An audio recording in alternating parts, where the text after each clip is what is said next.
네, 하루의 경제 주식 마무리 오늘도 저희 경주마와 함께 하시죠. 이달 중순 출시한 2차 전지 이 소재 ETF의 수익률이 불과 열흘도 안 돼서 30% 달하고 있습니다. 같은 기간 이 코스닥 지수가 4% 오른 걸 감안하면 엄청난 쏠림이라고 할 수 있죠. 관련 섹터가 지금 고속 성장하고 있는 건 맞지만 또 기대감 대비 실적이 또 충분치 않은 것도 사실입니다. 새로 진입하는 투자자 입장에서는 고민이 많아지는 대목인 상황인데 월요일에 강력한 세 분과 함께 자세히 좀 진단해 보겠습니다. 세 분 어서 오세요. 안녕하세요. 안녕하세요. 오늘 우리 시장 정말 뜨거웠습니다. 증시 거래 대금이요 34조 원을 돌파했습니다. 보통 때 한 20조 정도 하는데 34조가 거래가 됐다. 엄청난 수준입니다. 뭐 때문에 이렇게 몰렸다고 보시는지? 일단 우리 아까 얘기 드린 2차전 종목들의 수급 쏠림이 있었고 오늘 거래소가 18조 8천억 나왔거든요. 네. 그런데 오늘 포스코 퓨처엠이 1조 6천억 나왔어요. 네. 그러니까 그리고 삼성전자가 9,400억, 이스페타시스가 8,500억, 포스코 인터가 7,100억. 그러니까는 종목별 거래대금 합산이 전체 거래대금일 거고 네. 가장 많이 나온 종목이 거래소에서는 포스코 퓨처 M 그리고 코스닥도 많이 나왔거든요. 네. 코스닥도 14조 나왔는데 코스닥 에코프로 BM, 에코프로, 포스코 엔탭, LNF, 포스코 DX 이런 순으로 지금 시총 그 거래 대금 순이 나왔기 때문에 네. 일단 그 우리가 오늘 많이 올라섰던 종목 기준으로 거래 대금 몰려서 거기서 많은 거래가 이루어졌다 보시는 게 맞을 것 같고요. 네. 일단 뭐 지금 시장이 이제 항상 얘기를 하시죠. 들고 있으신 분들은 매우 흥분하고 재밌는 상황일 거고 오늘 하락한 종목이 거의 4배, 5배 이상이 되거든요. 그러면 5분 중에 한두 분은 해피한데 3-4분 정도는 이제 조금 해피하지 않았던 상황일 겁니다. 그래서 시장 볼 때 저는 수급적인 쏠림, 이런 쏠림을 물론 제가 들고 있으면 좋죠. 그런데 저희 고객들 기준으로 봤을 때 안 들고 있는 분들도 꽤 있기 때문에 좀 건전한 순환매가 이루어지기를 바라는 것도 오늘 시장을 보면서 좀 보고 왔습니다. 네. 또 지난주랑은 다르게 코스피가 이번에는 강세를 보이고 있단 말이죠. 오늘 장 어떻게 보셨죠, 황 팀장님? 오늘 전형적으로 뭐 주식시장은 미인대다 역시 뭐 실적이나 이런 것보다 역시 인기 투표인 시장이 맞는구나 그 생각이 또 하루 또 강력하게 들었고요. 네. 아까 잠깐 말씀하셨지만 코스피가 오늘 상승이 120개, 하락이 800개. 그다음에 코스닥은 한 200여 개가 상승했고 하락이 1,300 후반, 1,400개 거의 한 7배 정도로 네. 하락이 많죠. 그리고 이게 뭐 골고루인 것도 아니고 한쪽 섹터로만 쫙 몰려 있는 상태였다 보니까. 그쪽으로 비중이 높으신 분들은 오늘 여전히 또 행복하셨을 거겠지만 다른 sek터들 뭐 나름 좋다라고 생각해서 갖고 있었던 종목들은 사실 뭔가 포트폴리오를 하셨던 분들이라고 하면 사실 좀 마음에 들지 않는 아마 결과가 나오셨을 거라 좀 보고 있습니다. 그나마 막판에 반도체 HBM과 관련된 종목들, 뭐 한미반도체도 그렇고, 네. 이스페타시스도 그렇고 막판에 좀 분전을 하면서 내일 조금 장을 기대하면서 마무리하긴 했습니다. 근데 뭐 오늘 포스코 DX가 투자 경고를 지정받았음에도 불구하고 또 급등한 거 보면 그쪽으로 2차 전지 섹터로의 쏠림 현상들이 계속적으로 이루어질 거고 사실 이게 언제 끝날지에 대한 고민을 하기보다 두 가지인 것 같아요. 지금 사실 올라가는 종목의 섹터에 대한 같이 참전을 하느냐 깔끔하게 포기하고 너무 비싸다라고 생각하시는 분들은 깔끔하게 포기하고 네. 내 턴이 오기만 기다리느냐 그 두 가지인 것 같습니다. 네. 네. 박 팀장님은 예, 저는 뭐 지금 빅테크 기업들 같은 경우에도 쏠림이 엄청나다라고 했었는데 저 오늘 이제 한국 시장을 보면서 역시 K 증시다. 예, 이제 정말 할 거면 이렇게 쏠림이 가야지. 예, 이럴 정도로 정말 엄청난 그런 쏠림 현상 좀 봤고요. 사실 다른 섹터들 보게 되면은 많은 이제 하락을 좀 보여줬는데 2차 전지 쪽으로 개인의 어떤 물량이 정말 집중되는 그런 현상을 보면서 네. 과거와는 조금 다른 주식시장의 어떤 판도를 좀 보여주고 있는 것이 아닌가 이렇게 저는 좀 보면서 한편으로는 조금 불안한 부분도 좀 있습니다. 예, 포모의 어떤 감정을 느끼시는 분들도 많이 계실 것 같고 그런 거에 약간 무분별하게 또 투자를 하실 분들이 혹시나 있으실까봐 물론 지금의 흐름은 너무 괜찮겠지만은 어느 정도 이제 수익이 되신 분들은 마음이 안정되지만 나도 여기서 좀 따라가야 되나 이렇게 또 걱정하시는 분도 있을 수 있거든요. 예. 그렇기 때문에 그런 부분을 한번 좀 냉철하게 한번 좀 판단을 해보는 게 좋을 것 같습니다. 네, 우리 시청자분들 유튜브에서 지금 뜨겁게 박현상 차장님의 오늘 헤어스타일에 대해서 또 얘기를 하고 계세요. 예. 모처럼 좀 이발을 하셨는데 이번에는 좀 귀엽게 뿔이 2개가 달렸다. 이렇게. 그러니까 저기 네. 상한가가 2번 나와야 된다는 개념으로 이제 두 개 달았고요. 잔디 인형, 잔디 인형. 네. 네, 예. 귀여우신데 네. 지금 뭐 오늘 같은 경우 보면은 2차 전지 셀 업체들도 엄청 올랐잖아요. 네. SK 이노베이션, LG 네. 에너지 솔루션 전반적으로. 네. 요게 또 이제 코스피 상승의 주역이 아니었나 싶기도 하고. 왜 그런 것 같아요? 충분히 그럴 수 있고 네. 이게 저희가 매매를 하고 시장을 보다 보면은 한쪽 섹터의 밸류가 올라가는데 같은 섹터에 있는 종목이 한 종목이 안 올랐다. 그러면 그걸 쫓아가게 되어 있습니다. 네. 그리고 최근에는 수급적인 쏠림이 있었는데 그 쏠림이 SK이노베이션도 안 올랐지? 그러면 내가 유상증자라든지 기타 여러 가지 재무적인 거를 과거에 확인했음에 불구하고 이제 앞으로 갈 길은 뻔하다. 그래도 얘도 가야 된다라는 것과 수급적으로 좀 들어오지 않았나 추측할 수 있고요. 이게 과거에 기억을 해보시면 하이브 상장할 때요. 그러니까 옛날에 그 빅히트 엔터였죠. 상장할 때 그 전에 SM이라든지 YG가 미리 올랐거든요. 네. 그 똑같이 기존에 오늘 LG 에너지 솔루션도 올랐지만은 엔솔이 세게 하면은 다른 종목들도 같이 밸류를 맞출 수 있다. 그리고 최근에 이제 실적 발표가 LG화학이라는 엔솔이 좀 미리 빠졌는데 네. 그 빠진 이유가 양극재 판가 하락 때문에 좀 그렇거든요. 그런데 판가가 3분기부터 돌 수 있다. 왜냐면 LG화학이 좀 오르고 있어요. 그러니까 그건 미리 선반영했기 때문에 이 부분은 역시 3분기부터 4분기라든지부터 SK온의 실적이 가이드는 상향될 수 있다는 기대가 여러 가지 복합적으로 작용한 것 같습니다. LG화학 우선주도 오늘 8% 넘게 급등했던데 네. 화학은 2%대 오른 네. 거예요. 왜 우선주예요?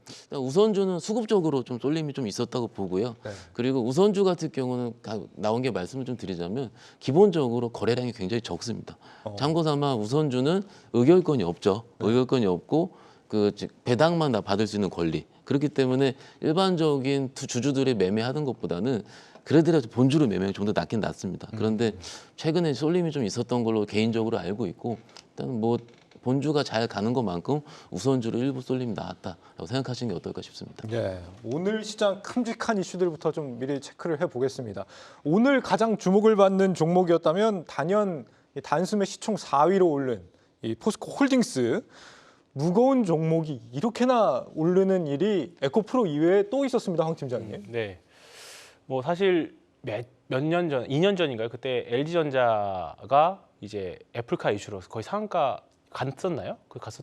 아마 찍었던 기억이 났는데 그 이후로 사실 오늘 뭐 포스코 인터내셔널도 그렇고 포스코 홀딩스 최근의 상승 흐름들은 정말 가히 대단하다. 네. 개인 투자자들의 수급이 엄청나다라고밖에 말씀을 일단 드릴 수밖에 없습니다. 그러니까 사실 이제는 뭐 많은 분들이 공부도 많이 하시고 사업 가치도 많이 알고 하시고 그래서 뭐 더 이상 뭐 설명드리기는 좀 어렵고 지금부터는 이 공포를 사실 뭐 보유자분이 뭐 공포가 없다라고 하시기는 않을 것 같고. 그럼요. 네. 그렇죠. 네. 그리고 저도 중간 중간에 뭐 지금 2차전지 올라가는 주식들을 막 마냥 손 놓고 있느냐? 그럴 수는 없거든요. 네. 그 안에서 저도 뭐 그 안에 이제 시장 수익률을 따라가기 위해서 계속 매매도 하고 대응도 하는데 사실 변동성이 엄청나는 상태예요. 사실 요즘에 뭐 뒷얘기로 들은 게 증권사 직원들 그게 지금 정신과를 많이 다닌다고 하더라고요. 네, 왜냐면 이게 올라가도 사실 걱정이고 내려가도 사실 왜 이 시장 못 따라가느냐. 올라가는 것도 올라가는 대로 또 대응하기 또 힘드니까. 네. 그런 부분들이라서 요즘은 사실 올라가도 굉장히 좀 정신적으로 어려운 상태인데요. 네. 일단은 포스코 홀딩스는 과거 가치들 이제 그 언제죠? 2007년 8년 그때 철강 가치로만 해도 70만 원이 넘었었죠. 근데 이제 여기다가 그 기존 가치 더불어서 리튬 가치 앞으로 또 일원화되는 뭔가 이제 환상적인 청사전들이 나오기 시작하다 보니까 저 개인적으로 장기 투자로 본다라고 하면 사실 그 이상 가도 되지 않을까 생각은 하고 있습니다. 네. 근데 다만 너무 단기간에 급등한 부분들은 있지 않느냐. 그런데 그래서 이게 좀 애매한데 구간마다 자신 있는 부분들에서 매매를 하시던가 아니면 지금은 사놓고 그냥 잊어버리시던가 그 차이인 것 같습니다. 근데 지금 홀딩스가 약간 숏 스퀴즈 물량이 들어오는 네. 부분이 있는 거예요? 홀딩스까지는 제가 판단은 못했고 네. 에코프로하고 에코프로 BM 쪽에서는 조금씩 계속 판단은 좀 하고 있습니다. 계속 숏 스퀴즈가 들어오고 그렇습니다. 네. 그러니까 우리가 공매도를 처리를 할 때 두 가지가 있는데 우리가 흔히 말하는 커버링은 내가 적극적으로 하는 게 커버링입니다. 그러니까 공매도를 치고 주가가 빠지면 나의 의지로 매수 버튼을 누르는 거죠. 근데 숏스퀴즈는 공매도로 했는데 주가가 올라가서 손실이 커지니까 그거와 반대로 공매도를 내가 자기 의지로 이제 더 손실을 감안하면서 더 위로 올리면서 네. 수익을 만회하는 손실을 만회하는 그런 전략 숏스퀴즈인데 지금 에코프로하고 에코프로 BM이 지금 숏스퀴즈 구간에 들어갔다라고 판단이 좀 되고 있고요. 과거의 사례들을 봤을 때 과거에 이제 좀 굵직한 사례가 2017년도에 셀트리온 사례가 있었고 네. 그다음에 작년에 이제 HMM이 있었고 그다음에 2020년에 그 시젠 사례가 있었습니다. 그때 당시 사례를 보면 공매도가 고점 대비해서 반 토막으로 줄었거든요. 그러니까 주가는 올랐는데 공매도 수량이 이제 반으로 줄은 거죠. 대신에 공매도 잔고는 더 늘어나는 잔고 금액은 그러니까 공매도 수량이 줄은 것 대비해서 그 이제 주가 상승률이 더 빠르다 보니까 공매도 잔고는 줄었지만 평가 금액은 더 늘어나 버리는 그런 사례가 몇 번 있었습니다. 근데 지금 에코프로하고 에코프로 BM이 공매도 잔고가 좀 빠르게 줄고 있습니다. 빠르게라기보다는 에코프로가 지금 한 520만 주에서 380만 주 정도까지 줄었고요. 네. 에코프로가 140만 주에서 110만 주 정도 줄었어요. 일단은 1차 가속 구간이 나올 수 있는 게 과거에는 딱 반절 정도 줄었을 경우에 가속 구간이 나왔었거든요. 그러니까 지금 말씀드렸던 시젠이나 HMM이나 그다음에 뭐 셀트리온들이 주가가 그 숏스퀴즈를 통해서 쫙 올라가고 나서 그다음에 좀 뭔가 주가가 상승 탄력을 조금 잃었던 구간이 공매도 최고 잔고 대비 절반 정도 줄었을 때 그런 거 보면 에코프로 BM이 이제 520만 주에서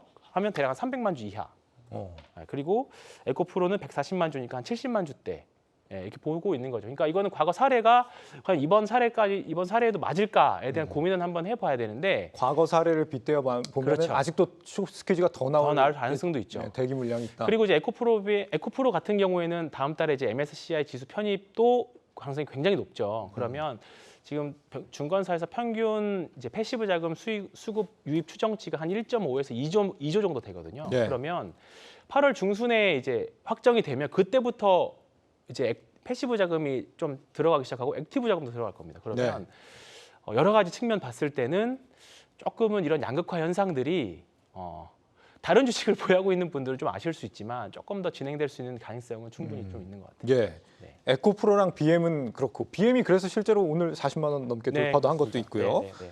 그렇다 치고 홀딩스랑 퓨처엠 같은 경우는 네. 실적은 그렇게 잘 나온 건 아닌 것 같은데 뭐 전망이 좀 좋다고 봐야 되나요? 어떻게 보세요? 일단 포스코 기준으로는 일단 컨센이 1조 2천억 정도 나왔고 네. 근데 오늘 발표한 게 1조 3천억이 넘었기 때문에 컨센보다 조금 더 나온 건 맞습니다. 그리고 이제 퓨처인 기준으로는 조금 덜 나온 거 맞고요. 그런데 이게 지금 사실은 기본적으로 우리가 그 실적이 발표를 할 때의 여태까지 대형주의 스킴은 빠졌었거든요. 왜냐하면은 기존의 컨센과 비슷하게 나왔기 때문에. 그런데 오늘의 경우는 빠진 거가 어떤 일부의 매도 물량이 있었다고 봐야 되는데 그거를 불구하고 오늘 포스코홀딩스가 16% 정도 감아 올렸다는 게 오늘의 포인트인데 네. 최근에 제가 공매도 금액을 좀 봤더니요. 7월 14일 날이 2천억 정도 됐거든요. 그런데 7월 19일 기준으로 4,500억입니다. 그러면은 거래일수로 4거래일 정도 만에 공매도 금액이 2배로 늘어난 거예요. 그러면은 일단 시장에서 제가 오늘 아침에 전화를 받았는데 뭐 어떤 투자자분께서 공매도 많은 거를 사야 된다라고 얘기를 하시더라고요. 저도 일부는 좀 동의를 하는 게 지금 최근 트렌드, 그러니까 우리가 매매를 할 때 기법이라고 얘기를 하잖아요. 네. 저는 기법이라 나만 말씀드릴 수 있는 기법이다 막 이렇게 얘기를 하는데 저는 그 기법이라 얘기를 안 하고 그 시장의 교집합이라 얘기를 하거든요. 즉 지금 시장의 교집합은요. 에코프로 그룹에서 숏스퀴즈가 나와서 주가가 급등을 했으니 실적이 적당하고 그리고 차트가 괜찮으면서 공매도가 많은 종목들이 급등이 나온 현상들이 조금씩 나오고 있어요. 개인들이 거길 들어가면서. 그렇죠. 네. 그러면은 그런 수급들이 당연히 들어가는데 오늘 일제적으로 오늘 포스코홀딩스를 기관 외국인은 다 때렸는데 물론 때린 거가 지금 한 6일 정도 때렸거든요. 그런데 이 6일 동안 개인이 다 샀습니다. 그러면 개인이 매수를 한 결과가 오늘 급등이 나왔다고 보는 게 일단 수급적으로는 합리적이긴 하겠죠. 예. 그런데 이 합리적인 거가 지금 공매도가 늘어나는 것도 내가 수치로 좀 볼 수 있는 거죠. 그러면은 이게 과거에는 실적 발표하면 컨센 정도 나왔는데 빠져야 되는데 왜 그래? 라고 치부하기는 일단 지금 시장에서 너무 멀어져 있다.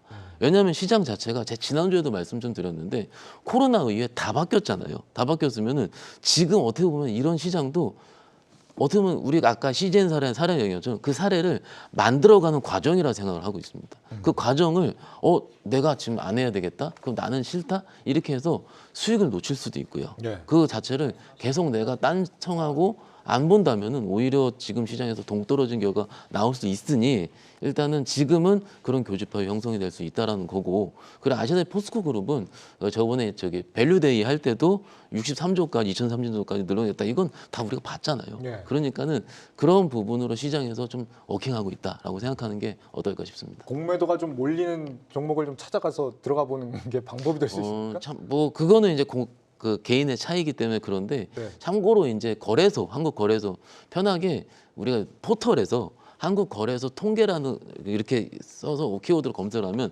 통계 시스템 들어갈 수 있거든요. 예. 거기서 오른쪽 보면은 거기서 공매도 통계가 따로 있어요. 네. 그래서 각 종목별로 잘 찾아볼 수가 있거든요. 그거는 그 투자자분들의 영역이기 때문에 방법으로 찾아보시는 거 어떨까 싶습니다. 지금 퓨처엠 같은 경우는 양극재 공장이 단일 공장으로는 뭐 세계 최대 규모다. 그렇죠.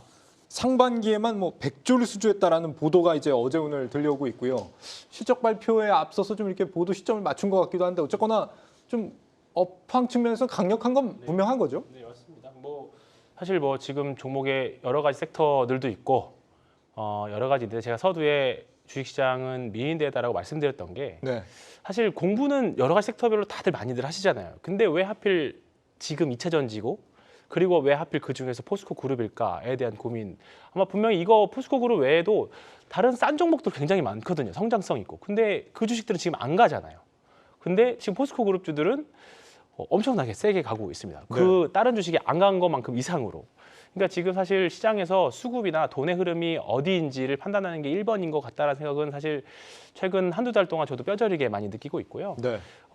그 우리가 공부했던 게 지금 뭐 효과를 누리신다라고 생각하실 수도 있고 또는 뭐 맞을 수도 있겠죠. 맞을 수도 있는데 지금은 포스코 그룹주들은 그 아까 말씀드렸던 일원화된 사업 구조 뭐 바뀐 거 하나도 없습니다. 뭐 사실 다른 섹터들도 바뀐 건 하나도 없어요. 좋아지고 있고 다. 근데 과연 지금 이 상황의 수급 쏠림 저는 일단 지금은 다른 뭐 엄청난 분석보다는 장기적인 청사진 하에서의 수급 쏠림 현상 때문이지 않을까 그렇게 생각을 하고 있습니다. 네. 네. 지금 뭐 쏠림 얘기하고 수급 네. 얘기하는 상황에서 이런 질문이 맞는지 모르겠는데 어쨌거나 이 2차 전지로서의 어떤 라인업들이 탄탄한 회사인 거잖아요. 네, 네. 그렇죠. 그럼 그 안에 뭐 그 퓨처엠 말고 다른 계열사들도 막 역량을 발휘하고 있는 상황인 건가요? 시너지가 막 나고 있나요? 시너지는 나고 있는 중이고 일례로 이제 광양제철소가 있는데 그 네. 옆에 이제 포스코 클린 메탈이라는 회사 그리고 포스코 필바라 리튬 솔루션 네. 이런 회사들이 있는데 이름도 어렵네요. 실질적으로 이 클린 메탈 회사가 폐배터리 리사이클링 사업하거든요. 근데 리사이클링을 하는데 이게 니켈이랑 코발트를 탄산 리튬을 생성해서 공급하는 역할을 해요. 네. 그런데 같이 붙어 있다라는 게 핵심일 거야. 그 옆에 바로 건너편에는 이게 그 필바라 리튬 솔루션이 있다고 하더라고요. 그런데 이 회사 같은 경우는 리튬으로 수산화 리튬을 고순도 수산화 리튬을 추출하는 방법. 그러니까는 같이 시너지를 내는 건 맞아요. 근데 혹자들이 이렇게 얘기를 합니다. 그렇게 시너지를 내는 계열사들이 다 그룹사들이 있는데 꼭 이렇게만 주가가 오르니까 이렇게 얘기를 하느냐라고 하실 수 있어요. 충분히. 저도 인정을 합니다. 그런데 이게 지금 시대적인 트렌드가 있는 중이고 그리고 미국 IRA부터 시작을 해서 이게 수직 계열화 같은 경우는 어떻게 보면 굉장히 큰 거거든요. 왜냐하면 계열사 간에 어떻게 보면 그 비용이 발생하지 않는 구조가 된다는 거는 그 주가 측면 굉장히 좋은 겁니다. 그래서 일단은 그렇게 좀 보시면 어떨까 싶고요. 그룹주들 사이에 시너지가 있다 하는데 다른 그룹사들이 어떻게 하고 있는지 보는 것도 일종의 관전 포인트가 될 것 같아요. 예. 아까 황 팀장님 말씀대로 뭐 미인 대회라는 게 맞는 표현인 것 같아요. 그나마 여기가 이제 더 빛나 보이니까 사람들이 들어가는 거겠죠.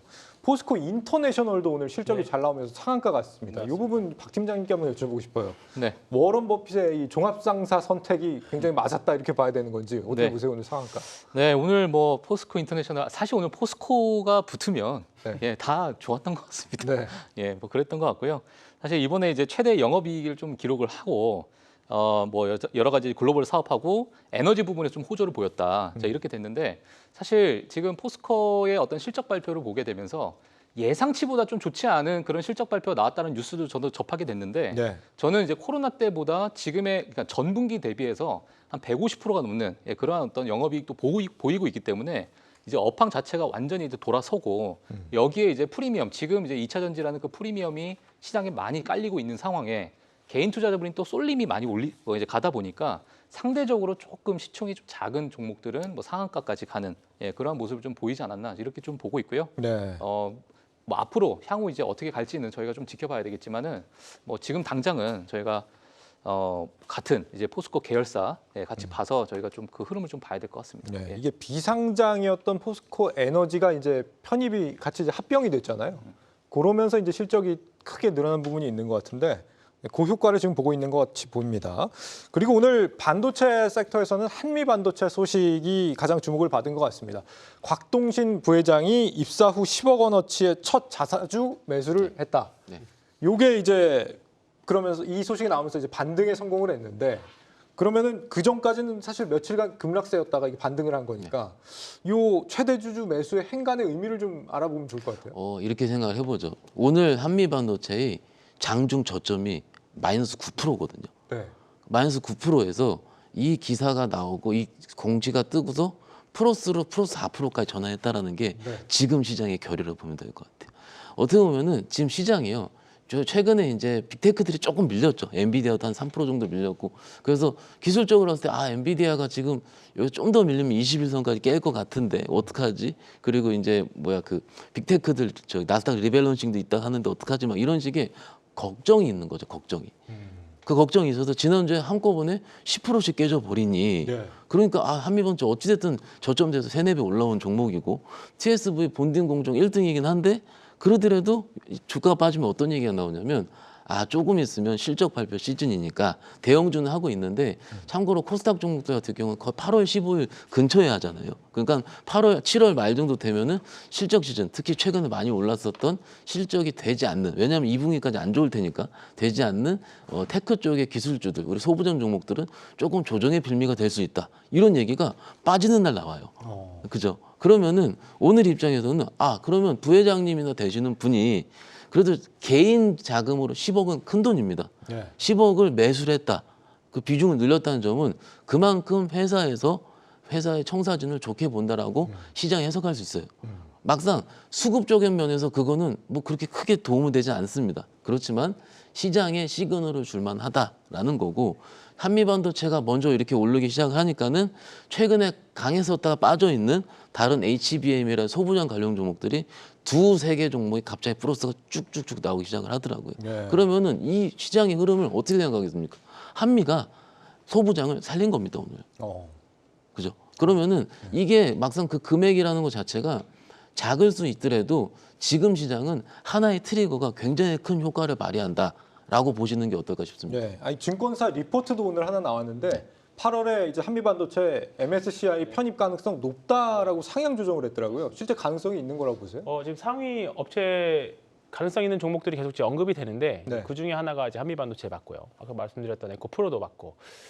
그러니까 이제 이런 사실 지금 오늘도 사실 반도체가 일부 종목들은 뭐 주성 엔지니어링도 그렇고 그다음에 뭐 아까 말씀하셨던 한미반도체나 뭐 여러 가지 이제 HBM과 관련된 종목들이 좋았습니다. 그러니까 그거 외에는 사실 HBM 그리고 반도체 안에서도 사실 HBM만 오늘 좀 셌거든요. 네. 이쪽하고 그다음에 2차 전지 쪽 외에 다른 종목들은 오늘 정말 너무 힘드셨을 것 같다는 생각 계속 들어요. 그러니까 지금 사실 물리더라도 이쪽 섹터에서 물리시는 게 낫다. 매매를 하시더라도 이쪽 섹터에서 하시는 게 낫다는 게 계속 들고 이런 양극화 현상들이 당분간은 조금은 더 지속될 여지가 있기 때문에 그런 점을 계속 심리적으로 가지고 가셔야 될 것 같아요. 그리고 개인 비중이 사실 코스닥에서 계속 높아지고 있거든요. 네. 지금 보면 코스닥 150이든 코스닥이든 지금 개인 투자자들의 비중이 사실 역사적으로 계속 높아지고 있습니다. 근데 개인 수급의 집중 현상이 좀 예전하고 다르게 코로나 이전과 이후 확실히 다르게 개인 수급의 영향들이 여러 가지 매체 덕분인지는 몰라도 확실히 좀 응집력이 좀 생겼어요. 드디어 생각났습니다. 응집. 응집이라는 단어입니다. 제가 찾았던 응집력이 생겼어요. 다른 사실 외국인하고 기관 투자자들하고 개인 투자자들의 코로나 이전과 이전의 차이점은 뭐냐면 응집이 사실 개인 투자자들 별로 없었어요. 네. 근데 이후에는 확실히 조금 뭔가 2차 전지로 대동단결하는 예전에는 뭐 사실 빅테크 우리나라 뭐 카카오도 그랬었고 뭔가 응집력이 있었던 모습들 보여줬었거든요. 근데 확실히 어떤 한 섹터에 꽂히면 개인 투자자들의 수급 응집이 굉장히 좀 강하게 나오는 현상들이 좀 있습니다. 그래서 그런 현상도 뭐 실적도 실적이고 성장 청사진도 청산이지만 그런 수급적 영향이 지금은 좀 더 강력하게 발휘되는 게 아닌가 그렇게 생각이 듭니다. 유튜브가 응집력을 높이고 있다는 생각이 들고요. 네. 박 팀장님, 이 MSCI 진짜 중요하게 다들 보시는 것 같더라고요. 그렇죠. 뭐 MSCI는 뭐 상당 그 이제 모건 스탠리에서 네. 자회사로 만들어서 이제 만들고 있는 그 지수인데요. 그 지수를 이제 미국에서 한 95% 정도 되는 펀드 매니저들이 많이 참고를 하고 있습니다. 그리고 이제 예를 들면 MSCI 지수에 편입이 되면은 그 이제 한국의 그 MSCI가 이제 추종하는 그런 지수 같은 경우에도 전체 자금이 한 75조 원이 되거든요. 예, 규모 자체로. 그렇기 때문에 일부분이 좀 들어가더라도 주가에 어떤 긍정적인 영향을 줄 수 있기 때문에 네. 그런 부분에 대해서 약간은 저희가 이제 긍정적으로 봐야 되고 이렇기 때문에 우리가 이제 종목이 이 종목이 MSCI 들어간다 안 들어간다 물론 들어가는 날에 많은 이제 자금들이 이제 들어갔으니까 호재가 나왔으니 네. 나는 이제 조금만 올라가면 그냥 팔아야겠다 이러신 분들도 있으시겠지만 네. 일단 전체적으로 어떤 수급에 있어가지고는 긍정적으로 저희가 볼 수 있다 이렇게 볼 수 있을 네. 것 같습니다. 예. 근데 이 MSCI 편입 이슈를 전후해서 주가의 움직임이 최근에는 좀 과거랑 좀 다른 양상이 있다 그러면서요. 일단 과거에 생각을 해보면 그 MSCI 편입이 되는 확률이 높아진다. 네. 아마 지금 기준으로는 이게 여러 종목 회자가 됐는데 아마 시가총액 기준 4조 5천억 정도 되거든요. 근데 한미가 오늘 4조 5천억이에요 지금. 그리고 저기 최근에 많이 올랐었던 하나오션, 네. 하나오션도 올라가기 시작할 때 물론 하나오션이 올라간 거는 기억하다시피 우리가 잠수함 이슈라든지 조선주 올라오면 가긴 했지만 막상 그 스파트 시작을 한 거는 MSCI 편입 가능성이 나오기 시작하면서 시작을 했거든요. 네. 종목들.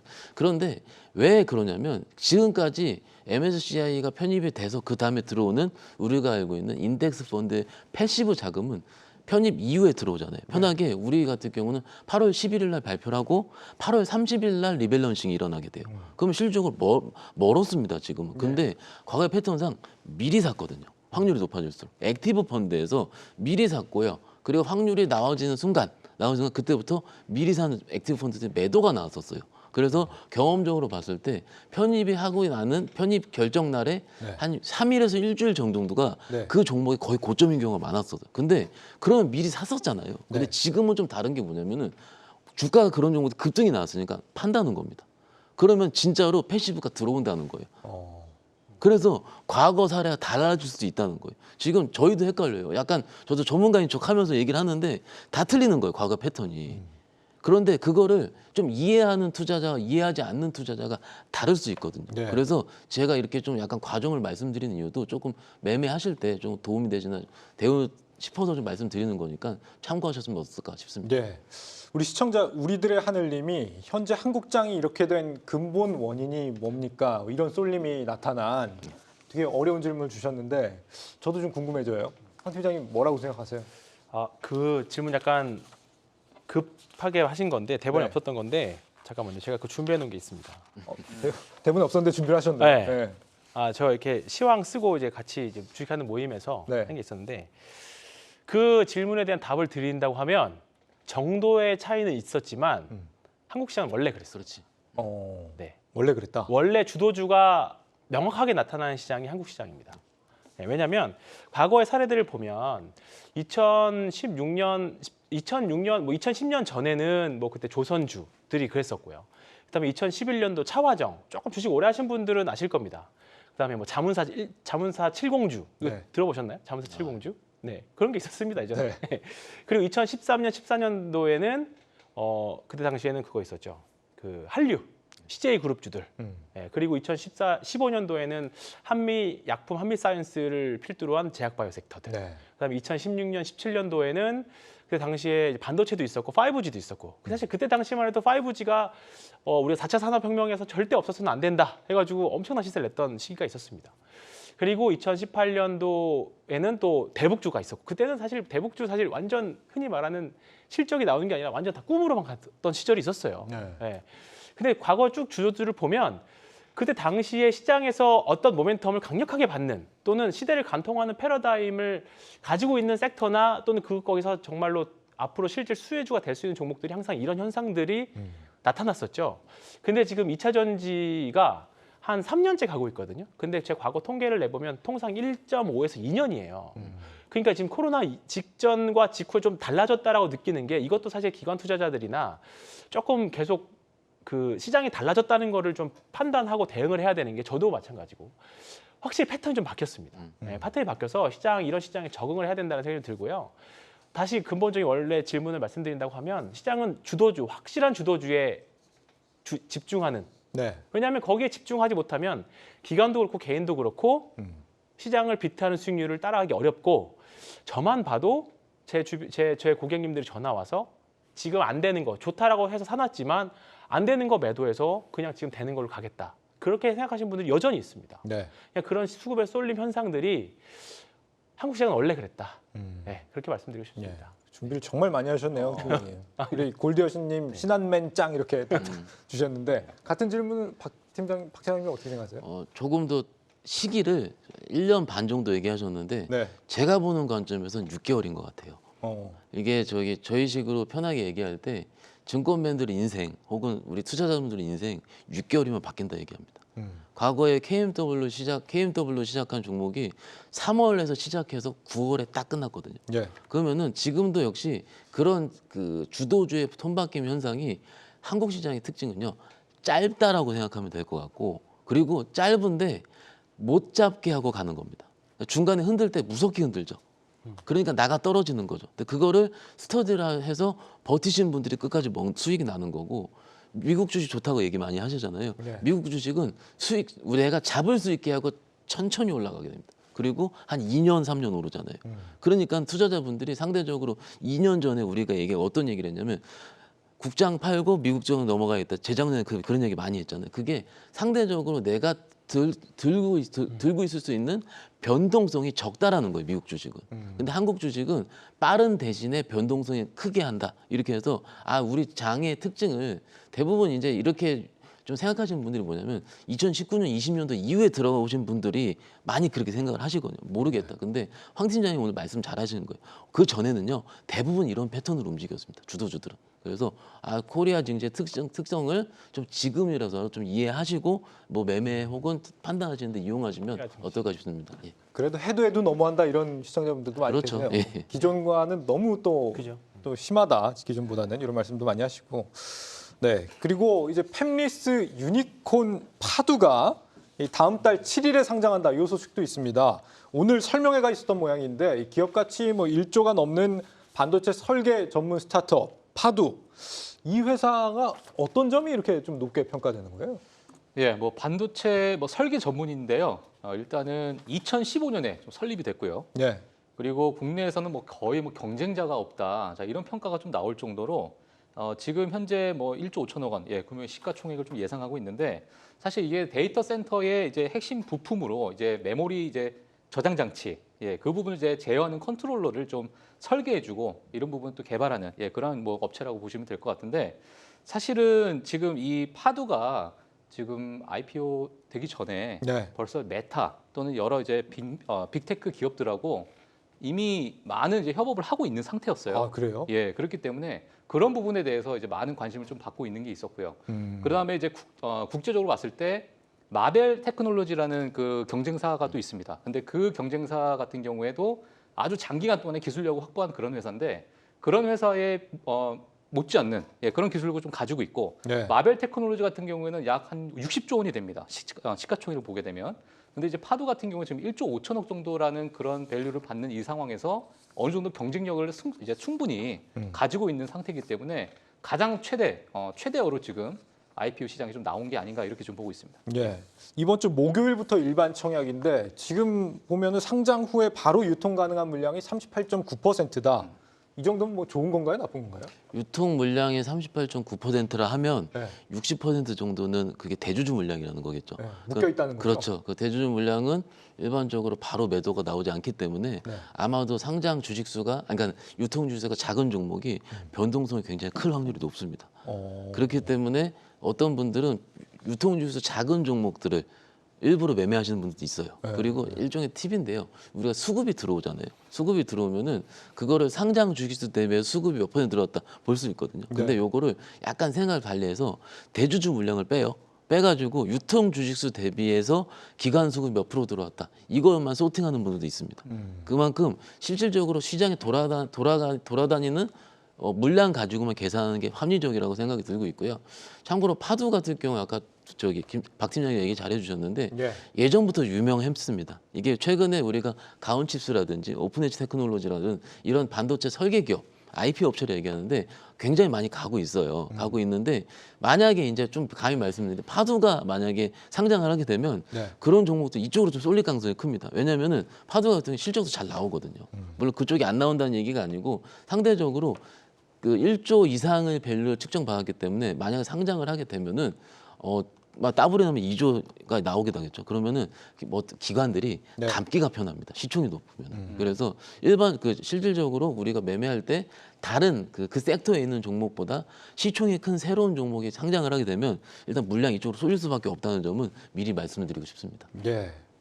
우리 시청자 우리들의 하늘님 아까 전에 말씀 주셨던 분인데 네. 지금 설사 이렇게 지금 같은 시장에 대해서 네. 말씀을 하시면서 그렇다 하더라도 오르는 종목 말고 내리는 종목이 이렇게 빠지는 장은 과거는 아니었던 것 같다 이런 말씀을 주셔요.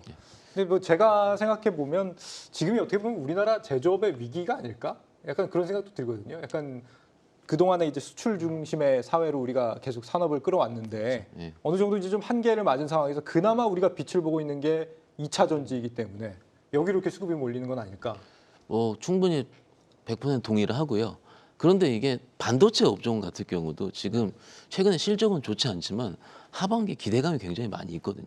2차전지는 지금 실적이 나오는 중이고 근데 둘 다 공통점이 뭐냐면 반도체는 어려웠다가 좋아진 사업 초기 2차전지 같은 경우는 그 지금 살아나고 있는 사업 초기라는 점입니다. 네. 항상 모든 주식은요. 사업 초기 때 기대감이 들어올 때 가장 많이 오르거든요. 그래서 그런 시기라 보시면 될 것 같고 미국에서 미국 자동차 전기차 점유율이 작년에 10%가 안 됐는데 한 5.6% 알고 있는데 올해 이제 넘어가게 되겠죠. 그래서 그 시기 자체가 주가가 좀 퍼포먼스 나오기 딱 좋은 시기라고 생각하고 있습니다. 지금 뭐 이런 2차 전지에 대한 기대감 때문인지 국내 11개 2차 전지 ETF의 평균 수익률이 연초부터 지금까지 해서 88%라고 합니다.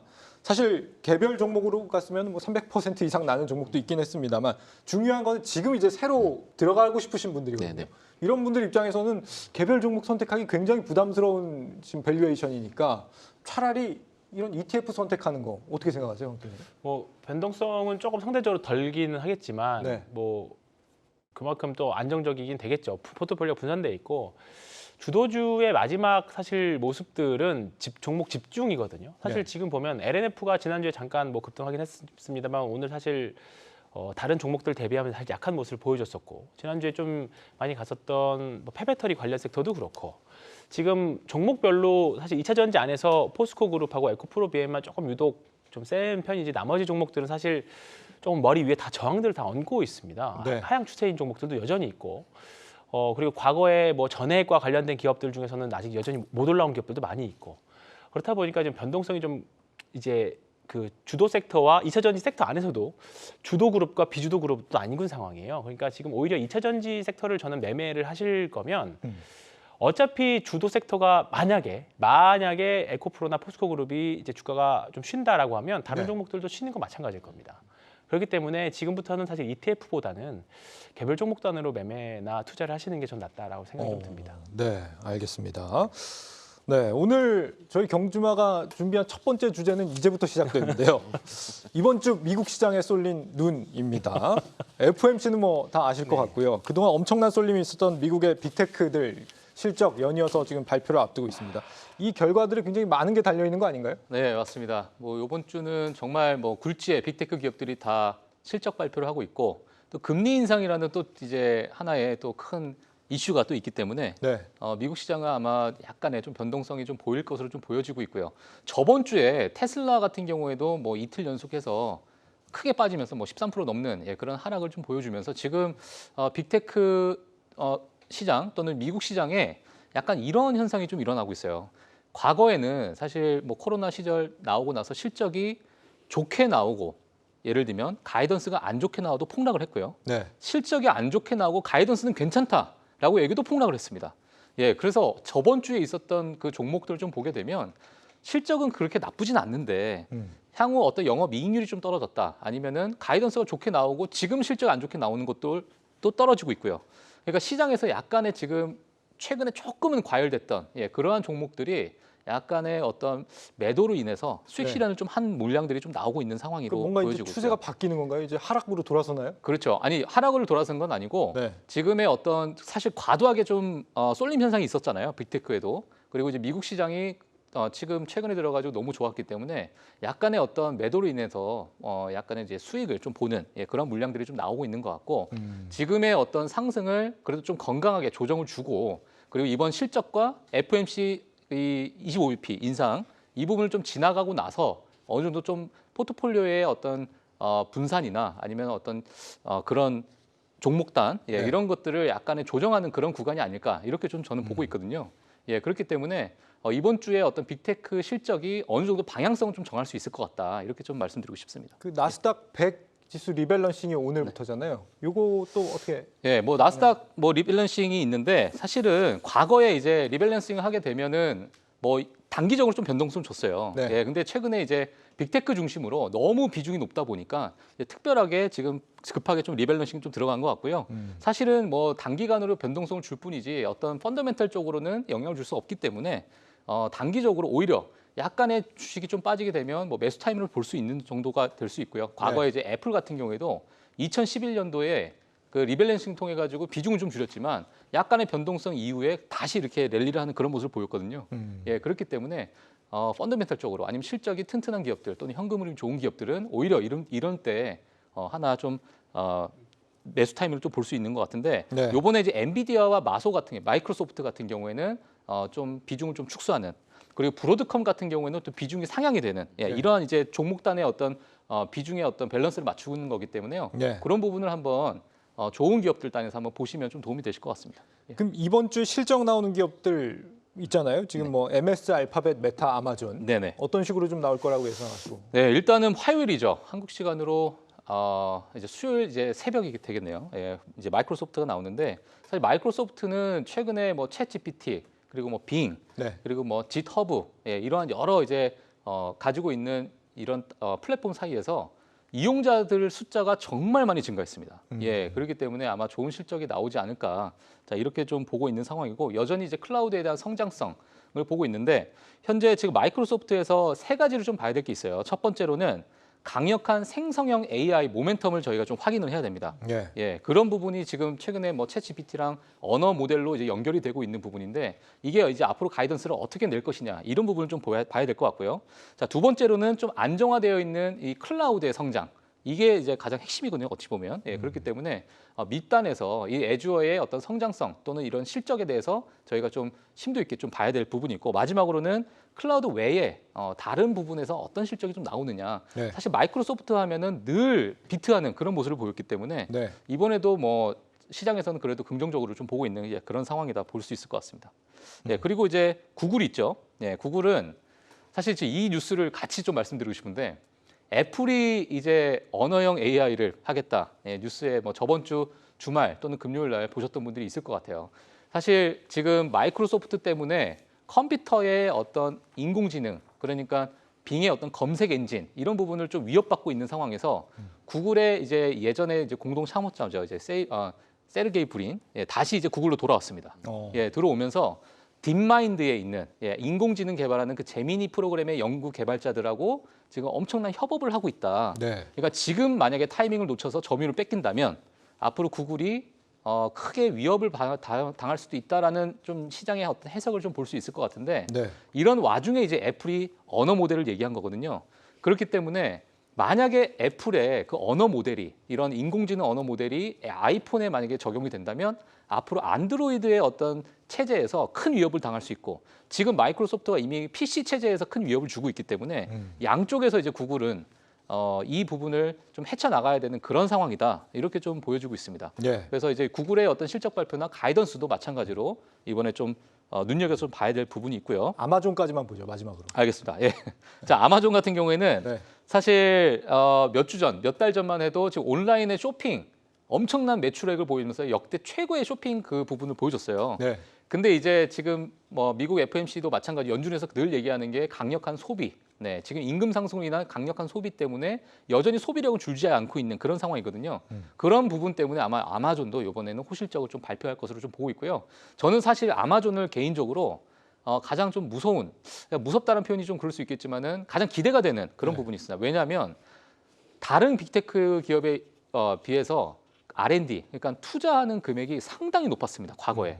근데 사실 지금 알렉사라는 예전에 알렉사라는 물론 지금 부서나가 이제 사라졌지만 그런 약간의 언어 모델이 이미 AI 모델이 있었고요. 예, 그리고 여러 이제 R&D를 통해 가지고 어떤 투자 모델이 분명 있는데 아직 발표를 안 하고 있어요. 네. 예, 그렇기 때문에 향후 하반기에는 아마존에서 어떤 또 하나의 게임 체인저가 좀 나올 수 있는 예, 그렇게 되면서 또 주식 시장에 좀 변화가 있을 수 있는 그런 여지가 분명히 있는 기업이다. 이렇게 좀 말씀드리고 싶고요. 그래서 전반적으로 어느 실적이나 가이던스를 무조건 좀 봐야 될 부분이 있고 네. 물론 FMC라는 그 변동성이 좀 있겠지만 그 변동성에 뭐 크게 작용하지 않을 것 같다. 저는 이렇게 좀 보고 있습니다. 예. 지금 뭐 글로벌 빅테크를 얘기했는데 국내 빅테크 AI 하면은 이제 네이버, 카카오.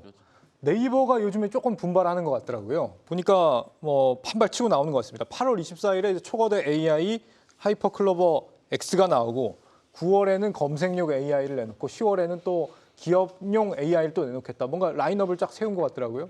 어떻게 좀 기대할 만하다고 보시는지. 일단 8월 달에 발표를 하기 때문에 8월 달 시기에 앞서서 2분기 실적 발표를 하게 되고 그 다음에 AI로 넘어가는 시기이기 때문에 저는 긍정적으로 봅니다. 특히 카카오보다는 네이버 2분기 영업이익 가이던스가 3,600억 정도 하거든요. 네. 물론 시총 차이가 있긴 있지만 카카오는 2분기 가이던스가 한 1,200억 정도 되기 때문에 일단 실적 측면에서 봤을 때 네이버가 훨씬 더 지금 숫자적인 면에선 맞다. 그리고 하이퍼클로버 X를 제 기사를 봤는데 그걸 이미 개발 중이잖아요. 지금 네. 개발 중인데 그 직원들 사이에서 좀 써봤대요. 써봤는데 굉장히 훌륭한 퍼포먼스가 나오고 있다고 합니다. 물론 최 GPT 대비해서 6,500배 정도 한국어 연산이 있는 거는 기존 우리가 뉴스통에 다 봤잖아요. 예. 그렇기 때문에 우리가 지금 기대할 수 있는 부분은 어떻게 보면 저는 바드도 써봤고 빙도 써봤는데 제 입장에서는 그렇게 크게 와닿지가 않더라고요. 예. 왜냐하면 그게 제가 쓸 수 있을 방송에 쓸 수 있을 혹은 활용할 수 있는 수준이 좀 제가 보기엔 아닌 것 같아요. 그런데 네이버에서 할 수 있는 거 대부분 블로그 기반이라든지 기타 뉴스 기반으로 추출이 될 수가 없기 때문에 그런 부분에 대해서 좀 충분히 기대할 수 있다 하고요. 또 저번에도 말씀드리긴 했지만 7월 27일 날, 그러니까 27일 날 FOMC 발표를 좀 하잖아요. 그러면은 만약에 거기서 실적 터미널 레이트라는 기대감이 형성되고 피봇에 대한 기대감이 조금 형성이 된다면은 다시 이쪽으로 넘어갈 수가 있거든요. 사실은 그 전에요. FOMC요? FOMC. FOMC 피봇의 기대감이 있으면 네이버, 있으면? 카카오로도 힘이 실릴 수 있다. 그렇죠. 지금 바이오가 올라가는 이유도 지금 우리가 아는 플랫폼 기업이라든지 바이오 그리고 게임 이런 섹터가 금리 인상에 가장 큰 직격탄을 맞은 섹터입니다. 그렇게 되면은 시장은 진짜로 제가 한 일주일이면 바뀌어요. 시장은. 그래서 실적이 조금 좋아질 것 같다. 하이퍼클로버 X 기대감이 있다. 그러면은 상대적으로 퍼포먼스 더 나올 수 있다라고 생각을 합니다. 그래서 지금 시즌은 조금 그 우리가 확인하는 걸 기다릴 수 있는 시즌이라고 네이버 입장에 말씀드릴 수 있겠고요. 충분히 저도 기대하고 있습니다. 네, 저도 조금 첨언을 하자면 요번에 이제 애플이 이제 언어 모델 AI를 얘기를 하면서 지금 미국의 상위 시총 1위부터 7위까지 모든 기업이 언어 모델 AI를 하나의 미래 트렌드로 잡고 사업 어떤 아이템으로 잡고 있는 상황이거든요. 네. 근데 이제 그거를 굳이 뭐 예를 들면 이제 국내 시장과 좀 엮어서 좀 얘기를 한다면 지금 네이버에서 지금 개발하고 있는 또 이제 8월 달에 발표하고 있는 이 사업 아이템이 또 언어 모델 네. AI이기 때문에 하나의 예를 들면은 앞으로 그 미국에서 어떤 트렌드를 언어 모델 AI로 가져가고 그게 수익화되고 실적으로 만약에 이제 연결되는 그 사업 초기가 만약에 된다면 네이버도 만약에 우리나라 1위 이제 기업이 되기 때문에 이런 언어 모델 쪽으로는 그런 부분에서 약간의 좀 시너지 효과가 좀 나지 않을까 이렇게 좀 보고 있습니다. 걱정되는 거는 이 중소형 국내 AI들입니다. 그러니까 네카오는 뭐 열심히 한다 쳐도 지금 의료 AI 삼형제 중 하나였던 딥노이드요. 오늘 15% 급락했거든요. 매출 부진 속에서도 178억 주주 배정 유상 증자를 한다. 돈 구하기가 그만큼 지금 어려워지고 있다 이런 얘기 아닌가요? 네. 뭐 유상증자 얘기는 그때 잠깐 했었지만 네. 지금 뭐 고금리 상황에서는 사실 돈을 수혈하는 데는 유상증자가 가장 좋은 수단일 수 있죠. 특히나 이런 벤처 기업들이라고 봐야 되나요? 어쨌든 지금 아직 매출액이나 영업이익들이 만족할 만큼 나오지 않은 기업들은 성장을 더 해야 되는데 네. 그러면 성장을 하기 위한 필요한 자금들을 수혈하는 데 있어서 가장 지금 구간에서 채권을 발행하기도 그렇고 대출하기도 그런 상황이라고 하면 사실 유상증자밖에 없는 기업 구간입니다. 다만 이제 AI와 활용된 부분들은 최근에 뷰노도 그렇고요. 뭐 여러 가지 봤을 때 지금 제약바이오에도 사실 AI가 계속 활용이 되고 있거든요. 그러면 사실 AI도 지금 2차 전지만큼이나 앞으로 다가올 우리들의 사실 메가 트렌드거든요.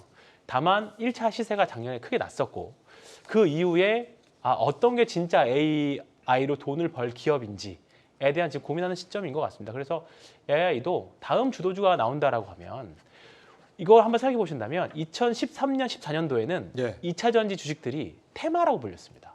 2차 전지 테마주라고 그랬어요. 근데 그게 현실화됐던 게 2019년, 2020년 이후부터거든요. 그러니까 지금도 사실 AI 테마라고 부르지만 나중에 먼 미래에는 기술의 발전 속도에 따라서 2차 전 AI 관련 주식들, 제대로 AI와 관련된 회사로 돈을 버는 주식들은 지금의 에코프로나 에코프로비엠처럼 어마어마한 실적을 낼 수 있습니다. 그게 네. 네이버가 될 수도 있는 거고 또 새로운 기업들이 나올 수 있는 거니까 AI와 관련된 종목들은 지금 뭐 전혀 늦지 않았고 지금 있는 기업들 중에서도 크게 성장할 수 있고요. 삼성 SDI도 사실 그때만 해도 엄청난 단기 시세를 보여주긴 했었거든요. 근데 사실 그 이후로 삼성 SDI 주가 흐름 보면 아시겠지만 한 7, 8년을 계속 재미없었어요. 네. 그러다가 이제 2019년, 2020년 되면서 엄청 많이 올랐죠. 그러니까 그런 것처럼 지금 AI와 관련된 기업들은 저는 계속적으로 계속 탐구 또 관심 종목으로 놓고 보실 필요는 있을 것 같습니다. 언젠가는 주식시장이라는 미인대에서 선택받을 날이 올 겁니다. 네. 네. 기대를 해보고요. 네. 마지막으로 이번 주 국내 시장 전망을 좀 박찬님께서 해주세요. 일단 오늘 거래소만 플러스하고 코스닥은 많이 빠졌거든요. 예. 그런데 코스닥이 한 번 정도 더 시세를 낼 확률은 높습니다. 그거는 오늘 우리 방송 보셨으면은 아마 수급 쏠림이 그쪽 2차 전지 쪽으로 갈 수밖에 없었다라고 생각하는 거고 시장에서 걱정 많이 하는 게 내 종목이 빠질까 봐 걱정 많이 하는 거고 네. 그 시장을 많이 보는데요. 아마도 시장은 이렇게 될 이 정도. 무슨 얘기냐면 FOMC가 27일 날 발표하는데 3일 남은 시점에서 시장이 이렇게 움직였다는 점은 거의 선반영을 다 한 겁니다. 그래서 특별하게 시장이 빠질 걱정은 안 하셔도 되고요. 그리고 이번 주 수요일 날 갤럭시 폴드 언팩 행사도 하게 되고 예. 그리고 이번 주부터 지금 미국도 빅테크도 실적 발표하지만 현대차, 삼성전기, 삼성물산 같은 굵직한 대형 IT 종목들 실적 발표하게 됩니다. 그래서 실적 발표하는 시즌에 주가 수준은요 거의 플랫했거든요. 그렇기 때문에 개별 종목이라든 내고 종목에 집중하는 주간이 되면은 일단 제가 보기엔 해볼만하지 않을까 말씀드릴 수 있겠습니다. 예. 이 모두가 한 길에 몰려 있을 때가 가장 신중해야 할 때가 아닌가 싶습니다. 잊지 않으셨으면 하는 바람이고요. 저희는 내일 다시 찾아뵙겠습니다. 여러분 고맙습니다.